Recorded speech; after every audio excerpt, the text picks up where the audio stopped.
खुलुमबाय लोगोफोर, गोजोन फुंबिलि बयनिसिमबो। नोंथांमोनखौ गोदान भिडिअ'आव आरो फिन खेबसेबाव बरायनाय जाबाय।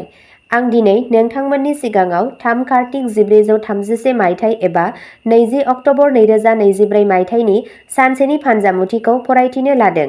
आसा खालामो नोंथांमोना भिडिअ'खौ नायना मोजां मोनगोन। गिबियावनो दङ मेष राशि। दिनै मेष राशिनि सुबुंफोरनि थाखाय जुनिया जागोन। नखर आरो लोगोफोरजों रंजानायजों बुंफबनाय बुब्लिफोरखौ रंजा। राङारि आयदाफोराव सांग्रां जा।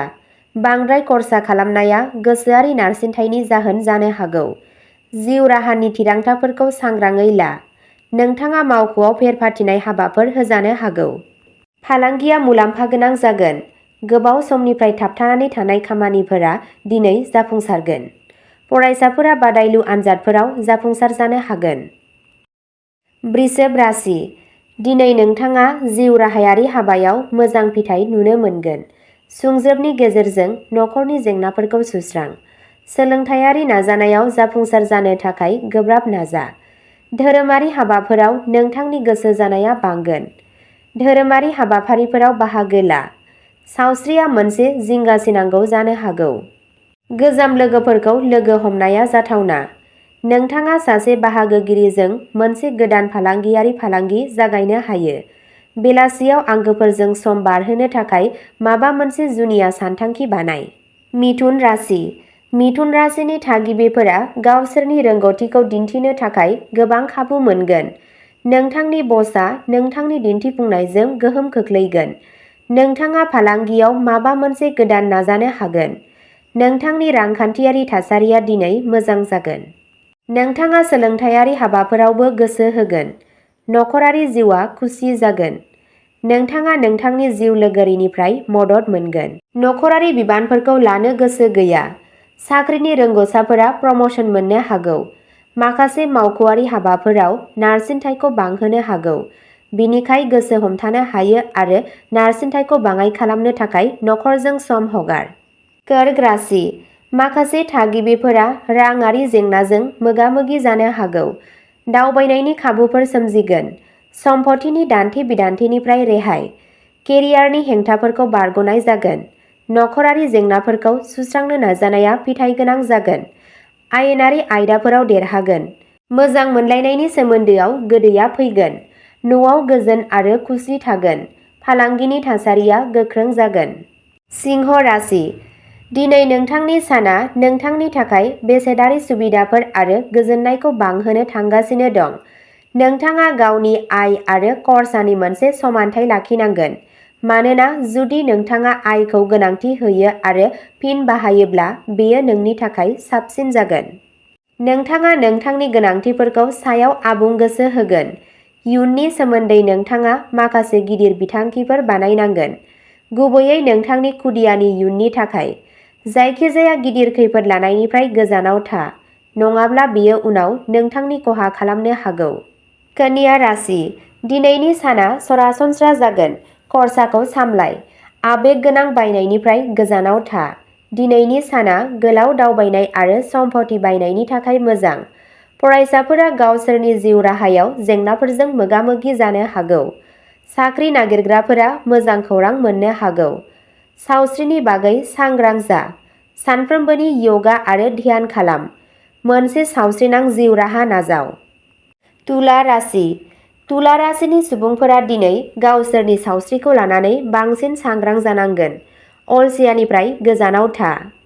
रां थिसननायनि गोदान खाबुफोरनि सायाव नोजोर हो। न' बायनो एबा फाननो सानथांखि थानो हागौ। नोंथांनि मोजां मोनलायनाय जिउआ मोजां जागोन। नाथाय गावनि जिउ लोगोरिनो बेबादि जेबो बुंनायनिफ्राय गोजानाव था, जाय बिसोरनि गोसोखौ दुखु होनो हागौ। नोंथांनि मावख'नि गासैबो खामानिफोरा दिनै जाफुंसारगोन। नोंथाङा खाथि लोगोफोर एबा बाहागिफोरखौ रांखान्थियारि हेफाजाब होनो गोनांथि जानो हागौ। गोबाव समनिफ्राय सोलिबोनाय जेंनाफोरा सुस्रांजागोन। नोंथांनि नखरारि जिउनि आबहावाया रंजाथाव जागोन। वृश्चिक राशि। दिनै सम्पथिजों सोमोन्दो गोनां नांलायनायफोरनिफ्राय रैखा मोनगोन। आयआ बांगोन आरो राङारि थासारिया गोख्रों जागोन। नोंथाङा हरखाबै माबा मोनसे गोनांथार खामानि बिबान मोननो हागौ। न'आव मोजां हाबाफारिफोर जानो हागौ। मावख'आ मोनसे मुखुब समफारियाव मुखुब जागोन। नोंथाङा मोनसे हास्थायनाय मावथांखियाव खामानि मावनो खाबु मोननो हागौ। पार्टनारनि अननाय आरो हेफाजाब मोनगोन। सावस्रियाव गोसो हो आरो नारसिननायनिफ्राय गोजानाव था। धनु राशि। धनु राशिनि सुबुंफोरा दिनै नाङै बाथ्रा दान्थेलायनायनिफ्राय गोजानाव थानांगौ। बेरेखाफोरा दिनै सांग्रां जागोन। मावख'आव मोनसे बादायलायनायनि आबहावा थागोन। नखरनि सोद्रोमाफोरजों मेलेमारि गोरोबलायै जानो हागौ। रागानिफ्राय गोजानाव था। हरखाब जाब्रबथायनि थासारिनि थाखाय रां दोनथुम। नखरनि सोद्रोमाफोरनि मददजों नोंथाङा जिउनि गासैबो जेंनाफोरखौ बारग'नो हागोन। फरायसाफोरा आनजादाव जाफुंसारगोन। जिउ राहानि हेंथाफोरा सुस्रांजागोन। आय बांहोनो थाखाय गोदान खाबुफोरखौ नागिर। मकर राशि। दिनैनि साना मकर राशिनि थाखाय खाफाल गोनां सान जागोन। राङारि थासारियाव जौगानाय फैगोन। रां थिसननायनि गोदान खाबुफोर सोमजिनो हागौ। नाथाय राङारि आयदाफोराव सासे रोंग'थि गोनां सुबुंनिफ्राय बोसोन लानाया मुलाम्फा गोनां जानो हागौ। आलासिफोरा न'आव सफैनो हागौ। मोनसे गोदान दावबायनायखौ रंजा। नोंथाङा न' लुनायनि खामानिखौ जागायनो हागोन। माखासे सुबुंफोरा गावसोरनि जिउ लोगोरिजों बेले-बेजे जानो हागौ। समाजारि हाबाफोराव गोसो जानाया बांगोन। दिनै नोंथाङा गोदान फालांगिफोरबो जागायनो हागोन। कुम्भ राशि। आयनि गोदान फुंखा नुजाथिगोन। आंगोफोरजों रंजानायजों बुंफबनाय बुब्लिफोरखौ रंजा। मोनसे गोलाव दावबायनायनि जाथावना दं। माखासे सुबुंफोरा गावसोरनि जिउ राहायारि जिउआव जेंनाफोरजों मोगा-मोगि जानो हागौ। मावख'आव नाङै बाथ्रा दान्थेलायनायनिफ्राय गोजानाव था। माखासे आयदाफोराव गोजोन लाखि। गावनि जिउ राहानि थांखिफोराव गोसो हो। नोंथांनि गोब्राब नाजानाय आरो बावसोमनाया थारैनो फिथाय होगोन।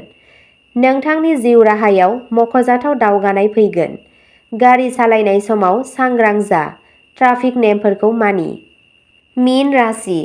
मीन राशिनि सुबुंफोरा साननि जागायजेन्नायाव फिसा-फिसौ राङारि जेंनाजों मोगा-मोगि जानो हागौ। बबेखानि बेयो बिसोरनि सानफ्रोमबोनि रुटिनआव जेबो गोहोम खोख्लैनाय नङा। बिसोरनि जिउ राहायारि जिउआव गोदान मोनफुंनायफोर मोननो हागौ। नखरारि जिउआ खुसि थागोन। दिनै नोंथाङा गावनि जिउ लोगोरिनि थाखाय जुनिया बिथांखि बानायनो हायो, जाय नोंथांनि मोजां मोनलायनाय जिउआव खुसि लाबोगोन। खायफाया गोदान गारि बायनोबो सानथांखि लानो हागौ। दिनै सासे खाथि लोगोनिफ्राय राङारि हेफाजाब जानो हागौ। अब्ला दिनैनि फानजामुथिया एसेनोसै। नोंथांमोनहा बेबादिनो सानफ्रोमबोनि फानजामुथिखौ मिथिनो थाखाय चेनेलखौ साबस्क्राइब खालामनानै लादो आरो फानजामुथिखौ नायनानै मोजां मोनदोंब्ला अन्नानै लाइक, शेयार आरो कमेन्टबो खालामनानै होलांब्लानो जाबाय।